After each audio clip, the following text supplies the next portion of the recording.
ইসরায়েলে আবারও ব্যাপক ক্ষেপণাস্ত্র হামলা ইরানের, হতাহত অন্তত ৭০। ইসরায়েলে আবারও নতুন করে ব্যাপক ক্ষেপণাস্ত্র হামলা চালিয়েছে ইরান। মধ্য ইসরায়েলকে কেন্দ্র করে চালানো সর্বশেষ এই হামলায় আরও ৩ জন নিহত হয়েছেন। আহত হয়েছেন আরও ৬৭ জনেরও বেশি মানুষ। এদিকে ইরানের চালানো সর্বশেষ এই হামলায় ইসরায়েলের বহু এলাকায় ক্ষেপণাস্ত্র আঘাত হেনেছে বলে খবর পাওয়া গেছে। সোমবার এক প্রতিবেদনে এই তথ্য জানিয়েছে ইসরায়েলি সংবাদ মাধ্যম জেরুজালেম পোস্ট। সংবাদ মাধ্যমটি বলছে, সোমবার ভোরে ইরান ফের ইসরায়েলের দিকে ক্ষেপণাস্ত্র ছুড়েছে। ইসরায়েলের কেন্দ্রীয় অংশে বিস্ফোরণের শব্দ শোনা গেছে এবং বহু এলাকায় ক্ষেপণাস্ত্র আঘাত হেনেছে বলে খবর পাওয়া গেছে।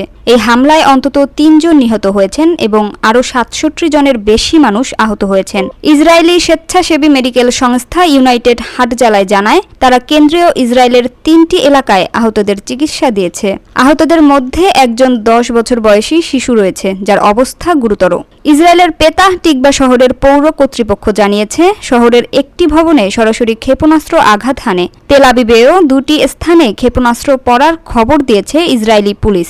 ইসরায়েলি প্রতিরক্ষা বাহিনী এর হোম ফ্রন্ট কমান্ড রোববার রাত থেকে সোমবার ভোরের মধ্যবর্তী সময়ে নাগরিকদের নিরাপদ আশ্রয়ে থাকার নির্দেশ দেয়। অন্যদিকে ইসরায়েলি রেড ক্রস জানায়, তারা 4টি স্থানে ক্ষেপণাস্ত্র পড়ার রিপোর্ট পেয়েছে এবং সেখানে তাদের দল পাঠিয়েছে। তারা অন্তত 29 জনকে চিকিৎসা ও হাসপাতালে পাঠিয়েছে।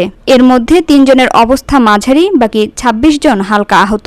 এছাড়া অনেকে আতঙ্কিত সমস্যায় ভুগছিলেন, তাদেরও চিকিৎসা দেওয়া হয়েছে।